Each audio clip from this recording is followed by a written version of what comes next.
तो आज हम लोग बात करेंगे हीमाटेनिक्स की। तो हीमाटेनिक्स बेसिकली होते क्या है, ये कुछ न्यूट्रिशनल सब्सटेंसेस होते हैं which help in formation of blood. ये ऐसे न्यूट्रिशनल सब्सटेंसेस होते हैं जो कि ब्लड की फॉर्मेशन में हेल्प करते हैं। फॉर एग्जांपल देख लो, एग्जांपल इसके क्या क्या होता है। हमें मोस्टली फिजियोलॉजी के नॉलेज से हमने पता है क्या क्या हो सकते हैं। आयरन हो सकता है, deficiency lead to microcytic anaemia होता है, ठीक है ना। माइक्रोसाइटिक हाइपोक्रोमिक अनीमिया आईडीए होता है, iron deficiency anaemia. Folic acid, vitamin B12 की डेफिशिएंसी मेगालोब्लास्टिक अनीमिया ले जाती है, ठीक है ना। तो ये सब आपको चीज़ें अपनी फिजियोलॉजी के नॉलेज से पता होगी, ठीक।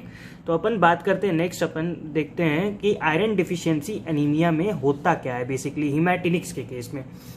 तो आयरन डिफिशियंसी अनीमिया हम लोग जैसा कि जानते हैं माइक्रोसाइटिक हाइपोक्रोमिक अनीमिया होता है। हम लोग की अपनी फिजियोलॉजी और पैथोलॉजी के नॉलेज से हम लोग लिंक कर सकते हैं इस चीज़ को। तो cause of iron deficiency anaemia, इसका कॉज क्या क्या हो सकता है। न्यूट्रिशनल डिफिशियंसी हो सकती है, ठीक है ना। ब्लड लॉस हो सकता है किसी भी बंदे में, कि मेंस्ट्रुएशन के कारण ब्लड लॉस हो जाए किसी भी बंदी में, तो ठीक है ना। और थर्ड होता है हुकवर्म का इन्फेस्टेशन हो जाए। हुकवर्म मतलब एनसाइक्लोस्टोमा का इन्फेस्टेशन हो जाए, बहुत ही कॉमनली है, ठीक है ना। वहाँ पे ब्लड सकिंग होता है, ब्लड सकर होते हैं वो सब, उसके वो सक कर लेते हैं ब्लड। तो इसके कारण से भी आयरन डिफिशियंसी अनीमिया का मैनिफेस्टेशन ये दे सकता है, हुक इन्फेक्शन, ठीक है ना।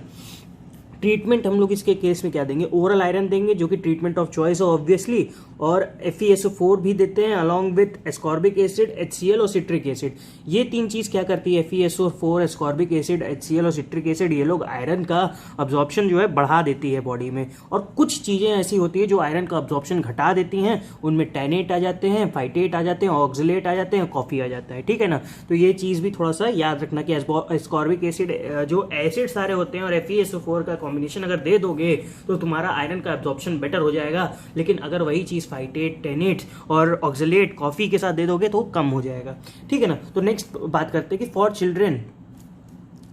Children iron drops are available, ठीक है ना। चिल्ड्रेन के लिए हम लोग के पास आयरन ड्रॉप्स अवेलेबल रहती हैं, और they should be given in deep in mouth देते हैं, ठीक है ना।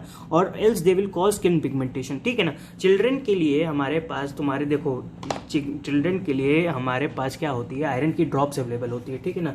आयरन की ड्रॉप्स अवेलेबल होती हैं और इनको हम लोग डीप इन माउथ देते हैं, ठीक। माउथ के बहुत मतलब अंदर देते हैं ताकि ये स्किन पिगमेंटेशन ना करे। अगर ऐसे ही दे देंगे तो वो स्किन पिगमेंटेशन दे देंगे, क्योंकि आयरन हम लोग तो जानते ही हैं कि पिगमेंटेशन कर सकता है, तो इसीलिए हम लोग डीप इन माउथ देते हैं। तो आफ्टर गिविंग ट्रीटमेंट, अब हम लोग देखते हैं कि आफ्टर गिविंग ट्रीटमेंट क्या हो सकता है। आफ्टर गिविंग ट्रीटमेंट क्या होता है, तो अर्लीस्ट रिस्पॉन्स, अगर हमने ट्रीटमेंट दे दिया भाई, आयरन दे दिया, तो हम लोग को अर्लीस्ट रिस्पॉन्स क्या मिलेगा, आप लोग अपनी पैथोलॉजी की नॉलेज से लिंक कर सकते हो कि रेटिकुलोसाइटोसिस हो सकता है। If HB is improving by 0.5 ग्राम पर डेसीलीटर पर वीक, अगर हीमोग्लोबिन जो है 0.5 ग्राम पर डेसीलीटर पर वीक से बढ़ रहा है, दैट मीन्स एडिक्वेट रिस्पॉन्स है, किसी भी बंदे का एडिक्वेट रिस्पॉन्स। मैं ट्रीटमेंट की यहाँ पे बेसिकली बात करूँगा आईडीए की, ठीक है ना। अगर हीमोग्लोबिन जो है इंप्रूव कर रहा है 0.5 ग्राम पर डेसीलीटर पर वीक के हिसाब से, तो यहाँ पे मतलब मान के चलेंगे कि हाँ ट्रीटमेंट इसकी बहुत बेहतरीन जा रही है, बहुत ही अच्छी जा रही है, एडिक्वेट रिस्पॉन्स आ रहा है बंदे का, ठीक है ना। और नेक्स्ट पॉइंट की बात करते हैं कि oral iron treatment is continued for 2 to 3 months even after the HB levels come to normal to replenish the iron stores in body. अगर देखो ओरल आयरन की जो सप्लीमेंटेशन जो ट्रीटमेंट देते हैं हम लोग, वो 2 से 3 महीने तक करते हैं। अगर हमारा हीमोग्लोबिन लेवल नॉर्मल आ भी गया तब भी हम लोग 2-3 महीने, तब भी हम लोग आयरन देते रहेंगे, ठीक है ना, 2-3 महीनों तक। क्योंकि हमारे बॉडी में जो डिप्लीशन हो गया था आयरन स्टोर्स का, उसको भी तो रिप्लेनिश करना है। भले ही हमारा हीमोग्लोबिन लेवल नॉर्मल हो गया हो, लेकिन जो हमारा आयरन स्टोर था वो तो डिप्लीट कर गया था, तो उसको भी तो रिप्लेनिश करना है। इसीलिए 2 से 3 month even after haemoglobin come to normal देते हैं हम लोग आयरन। तो अब हम लोग नेक्स्ट बात करते हैं कि इंजेक्टेबल आयरन, एक टर्म होता है इंजेक्टेबल आयरन। अब देखो इंजेक्टेबल आयरन क्या होता है, जब ओरल आयरन ना दे पाए हम लोग, किसी भी बंदे को अगर ओरल आयरन ना दे पाए किसी भी कारण से, चाहे वो GIT सिम्टम्स हो सकते हैं, चाहे वो माल अब्जॉर्प्शन के सिम्टम्स हो सकते हैं, तो हम लोग आयरन जो है आयरन डेक्स्ट्रान देते हैं, ठीक है ना। ये प्रिपरेशन आता है आयरन का, आयरन डेक्स्ट्रान देते हैं। इसको IV हम लोग IM दे सकते हैं, ठीक है ना। और आयरन सॉर्बिटॉल सिट्रेट भी दे सकता है, इसको भी हम लोग IM दे सकते हैं, आयरन सॉर्बिटॉल सिट्रेट, ठीक है ना। और नेक्स्ट बात करते हैं कि intramuscular iron is given by Z track technique, ठीक है ना। अब ये Z-ट्रैक टेक्निक क्या है ये आप लोग आगे पढ़ोगे।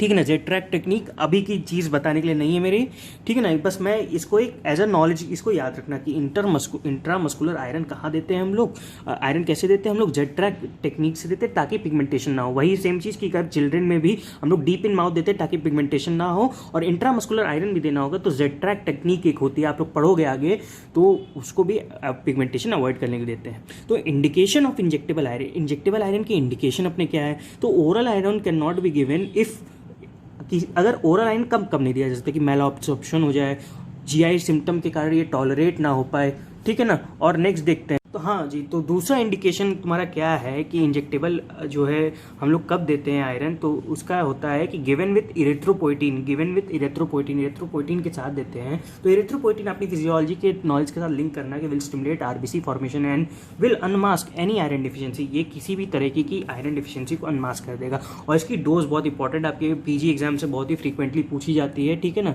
डोज क्या होगी इसकी, equal to 4.3 into HP deficit into body weight, जो कि केजी में होता है। और एचबी डेफिसिट होता है जो क्या होता है, मतलब एचबी डेफिसिट जो नॉर्मल हीमोग्लोबिन है आपका अभी का, और जब आपको एनीमिया हो जाए, आप पेशेंट हो जाए एनीमिया के, और उस टाइम पे आपका जो हीमोग्लोबिन है, जो करंट हीमोग्लोबिन पेशेंट का होगा, वही एचबी डेफिसिट होगा। तो हम लोग फिर से फॉर्मूला एक बार रिवाइज करते हैं। Dose equals to 4.3 into HB deficit into body weight, ठीक है ना, इन केजी, ठीक है ना, ग्राम पर डेसीलीटर में एचबी डेफिसिट होता है। नेक्स्ट बात करते हैं मेगालोब्लास्टिक एनीमिया। आपने इतनी बार पढ़ा होगा, पैथोलॉजी फिजियोलॉजी, ठीक है ना, हर जगह पढ़ा होगा। तो इसके कॉजेज एक बार और सुन लो। कॉजेज क्या होते हैं, फोलिक एसिड डिफिशियंसी की, फोलिक एसिड ओरली दे सकते हैं, विटामिन B12 डिफिशियंसी हो गया, it is due to intrinsic factor deficiency, ठीक है ना। इंजेक्टेबल विटामिन B12 देते हैं। और ये चीज़ जानती हो, नोट इन डायग्नोज मेगालोब्लास्टिक एनीमिया, आप पता ही है कि फोलिक एसिड अलोन नहीं देते, ठीक है ना, हमेशा विटामिन B12 के साथ सप्लीमेंट करेंगे, ठीक है ना।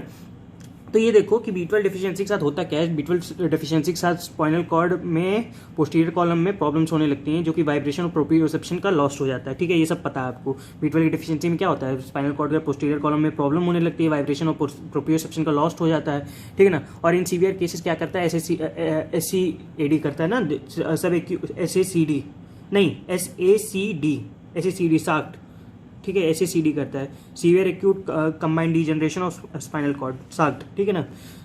Severe sub acute combined degeneration of spinal cord, ठीक है ना, मुंह से थोड़ा सा निकल गया हमसे, ठीक है ना। इसको क्या होता है, सब acute combined degeneration of spinal cord कर देता है, ठीक है। वाइब्रेशन और प्रोप्रियोसेप्शन लॉस्ट हो जाएगा, तो सीवियर केसेस में सब acute combined degeneration of spinal cord कर जाएगा, ठीक है ना। अब इसके रीजंस देख लो यार, रीजंस बहुत इंपॉर्टेंट है। इसके फोलिक एसिड से क्या होगा, फोलिक एसिड क्या करेगा, आरबीसी प्रोडक्शन को स्टिमुलेट कर देगा। विटामिन B12 जो होता है स्टिमुलेट आरबीसी प्रोडक्शन, और IM इंजेक्शन देंगे तो माइलिन की शीट का फॉर्मेशन भी बढ़ा देगा, ठीक है। ये मिथाइल मेलोनिक एसिड के कारण होता है, देखिए याद रखना इस चीज़ को।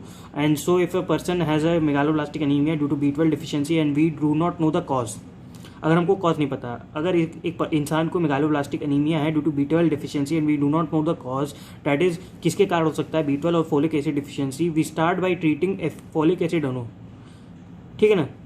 And we start by treating, अगर हमको पता नहीं है, ठीक है ना, if a person has megaloblastic anaemia due to B12 deficiency and we do not know the cause, तो हम क्या करेंगे, फोलिक एसिड अलोन देना स्टार्ट कर देंगे, ठीक है ना। और his blood picture will improve, अगर उसका ब्लड पिक्चर इम्प्रूव हो रहा है RBC HB का, ठीक है ना, तो हिज सिम्टम्स, अगर हमने डायग्नोसिस बना लिया अपनी मेगालोब्लास्टिक एनीमिया की, भैया कि ये मेगालोब्लास्टिक एनीमिया ही है, हमने बात की थी कि अनडायग्नोज मेगालोब्लास्टिक की, अनडायग्नोज की केसेस फोलिक एसिड नहीं देते अकेले, यहाँ पे डायग्नोसिस बन गया है कि अगर उसको है, so if a person has megaloblastic anaemia, ठीक है ना, due to B12 deficiency and we do not know the cause, उसका कॉज हमको नहीं पता, मेगालोब्लास्टिक एनीमिया तो पता है लेकिन कॉज नहीं पता, ठीक है ना, तब हम लोग फोलिक एसिड दे सकते हैं अकेले, ठीक है ना।